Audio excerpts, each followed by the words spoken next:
Subscribe करें और देखें एक दिल दहला देने वाली हॉरर स्टोरी। बिना घबराए बेल आइकॉन प्रेस करना ना भूलें।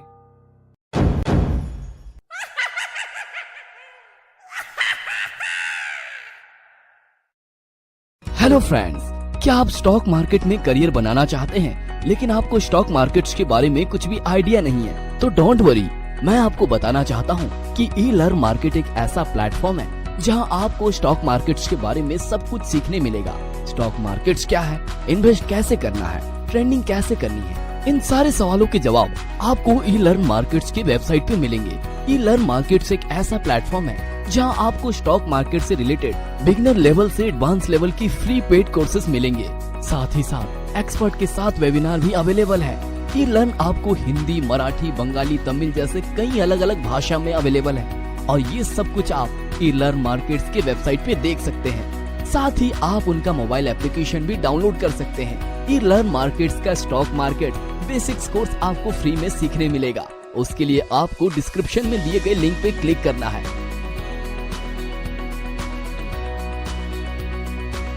और पंपकिन कोड डालना है। तो देर किस बात की दोस्तों, अपना फ्री कोर्स अभी स्टार्ट कीजिए और सफलता की दिशा में अपना पहला कदम बढ़ाइए। जिन इस कहानी के लेखक हैं चिराग शेट्टी।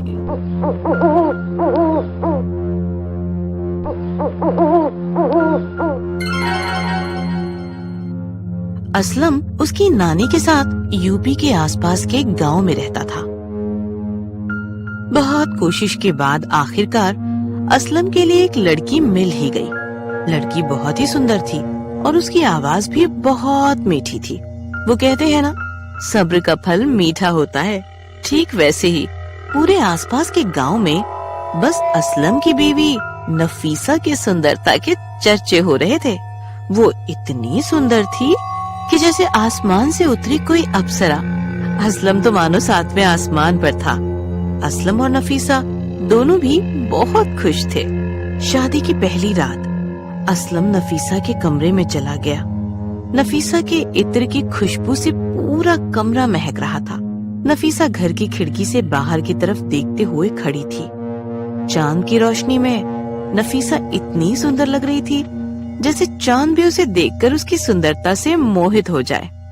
असलम नफीसा की तरफ बढ़ने लगा और जैसे ही असलम ने नफीसा के कंधे पर हाथ रखा, नफीसा अजीब सी आवाज में जोर से चिल्लाई, असलम, आप सो जाओ, हमारी तबीयत बिल्कुल ठीक नहीं है। नसीबा क्या हुआ? अगर तुम्हारी तबीयत ठीक नहीं है तो कहो, मैं डॉक्टर को बुलाऊं? नफीसा ने भारी आवाज में कहा। असलम, मैं ठीक हूँ, बस थोड़ी थक गई हूँ। अगर आपकी इजाजत हो तो क्या मैं सो जाऊं? ठीक है, तुम आराम कर लो। और ये तुम्हारी आवाज को क्या हुआ? नफीसा उसकी बात को अनसुना कर सो गई। असलम ने मन ही मन कहा, शायद शादी की भागदौड़ की वजह से उसकी आवाज खराब हो गई है। अगली सुबह काम के लिए निकलते समय असलम ने नफीसा को पूछा, तो अब कैसी है तुम्हारी तबीयत और तुम्हारी आवाज?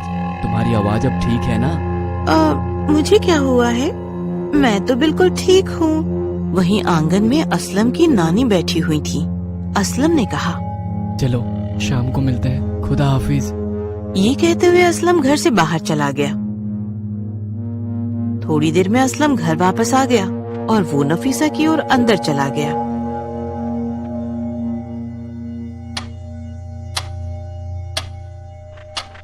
कुछ देर बाद असलम वापस काम पे जाने लगा।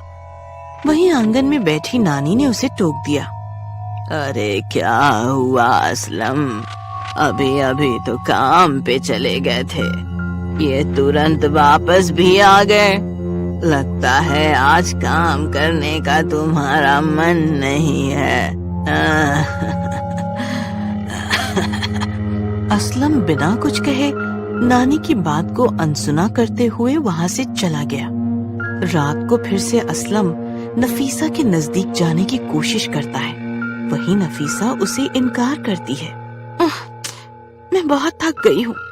असलम को नफीसा का ये बर्ताव कुछ अजीब सा लगा। अगले दिन असलम काम पे चला गया। कुछ देर बाद वो वापस आ गया और नफीसा के कमरे में चला गया। कुछ दिन ये सिलसिला चलता रहा। नानी मन में सोचने लगी, ये क्या चल रहा है? लगता है असलम का अब काम में बिल्कुल भी मन नहीं। एक दिन हर रोज की तरह असलम काम पे चला गया। नानी वहीं आंगन में बैठी हुई थी और कुछ देर बाद असलम वापस आ गया और नफीसा के कमरे में चला गया। नानी ने असलम को देखते हुए कहा, अरे कुछ कह नहीं सकते आजकल के नौजवानों को।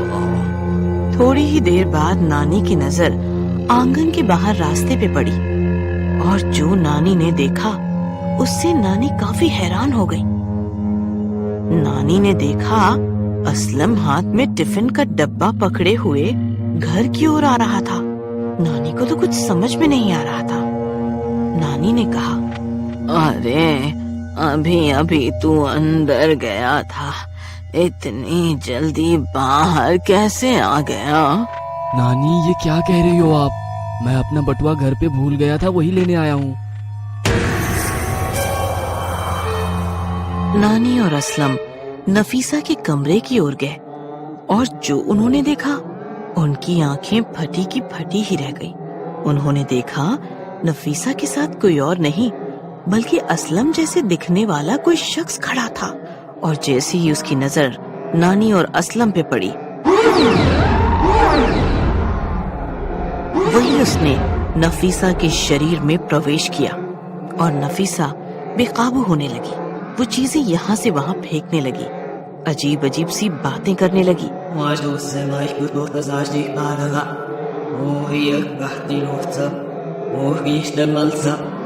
असलम और नानी को कुछ समझ नहीं आ रहा था कि क्या करें। फिर वो आसपास के गांव वालों की मदद से एक पीर पाशा बाबा बंगाली से मिलने चले गए।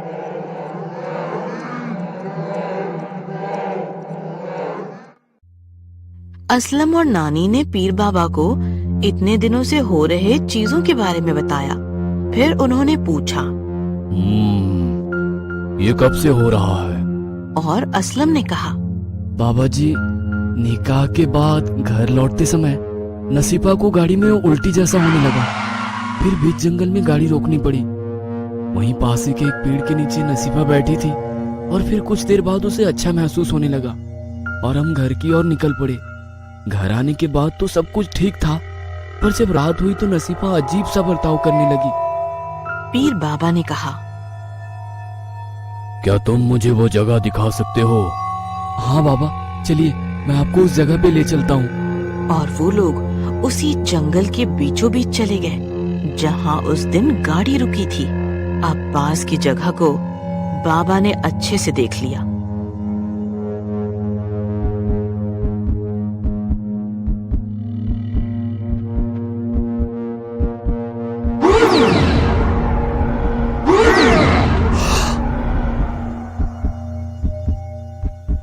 और वो लौट गए।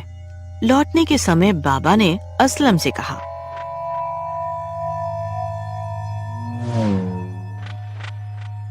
देखो बेटे, ये जो तुम्हारी बीवी पे हावी है वो कोई ऐसे वैसे भूत नहीं बल्कि जिन का साया है। जिन? हाँ जिन। ये जिन बहुत शक्तिशाली होते हैं बेटे। कुछ जिन अच्छे तो कुछ बुरे होते हैं।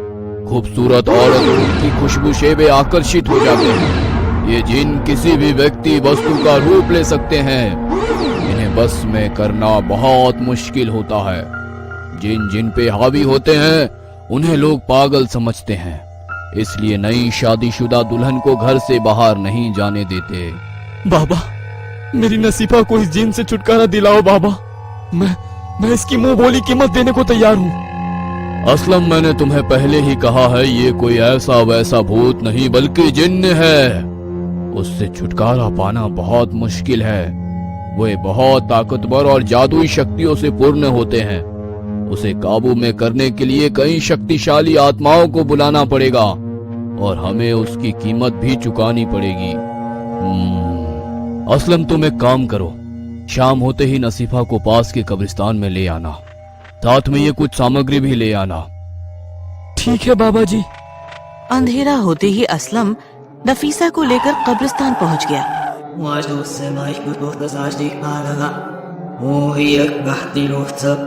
बाबा वहाँ पहले से ही मौजूद थे।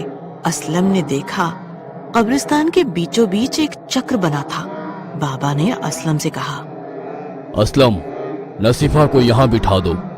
नफीसा बैठ गई और बाबा ने तुरंत कुछ मंत्र फूके और नफीसा पर हावी हुआ जिन अपना रूप दिखाने लगा। नफीसा यानी उसके अंदर का जिन पूरे कब्रिस्तान में दौड़ने लगा। बाबा के बनाए हुए चक्र में उसका बैठना बहुत जरूरी था। चक्र के अंदर जाते ही उसे काबू करना मुमकिन था, पर नफीसा यानी जिन कब्रिस्तान में यहाँ से वहाँ दौड़ रहा था। बाबा के बहुत कोशिश करने के बाद भी वो काबू में नहीं आ रहा था।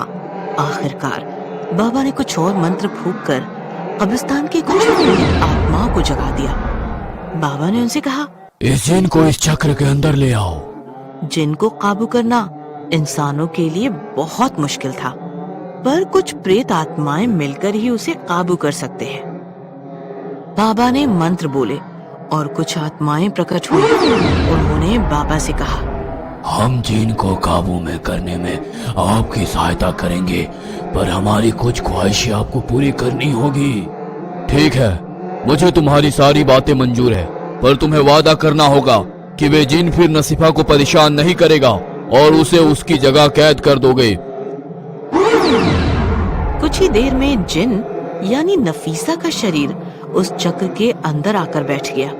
फिर बाबा ने कुछ और मंत्र फूके और जिन को काबू में करके नफीसा के शरीर से उसे निकालने के लिए प्रयास करने लगे। और जैसे जैसे बाबा मंत्र फूकते गए, वैसे वैसे नफीसा यानी जिन शांत होने लगा। थोड़ी ही देर में नफीसा बेहोश हो गई। असलम घबरा गया। उसने बाबा की ओर देखा और कहा, बाबा, मेरी नसीफा। बाबा ने कहा, वो बिल्कुल ठीक है, ये लो, थोड़ा पानी छिड़को। असलम ने नफीसा के चेहरे पर पानी की कुछ बूंदें छिड़की और नफीसा होश में आ गई। नफीसा और असलम ने बाबा से कहा, बाबा, हम आपके बहुत शुक्रगुजार हैं। आज अगर आप नहीं होते तो पता नहीं हमारा क्या होता। बाबा ने अपने थैले से एक तिलिस्मी ताबीज निकालते हुए कहा, ये ताबीज हमेशा अपने पास रखना। ये तुम्हें जिन, भूत, प्रेत ऐसे कई बुरी शक्तियों से बचाए रखेगा। असलम और नफीसा बाबा को शुक्रिया करके अपने घर की ओर निकल पड़े। असलम मन ही मन में कहने लगा, वैसे तो मुझे भूत, प्रेत, आत्मा पर विश्वास नहीं था और ना ही कभी होता। अगर मैंने उस दिन मेरे ही शक्ल के जिन को नसीफा के शरीर में जाते हुए ना देखता।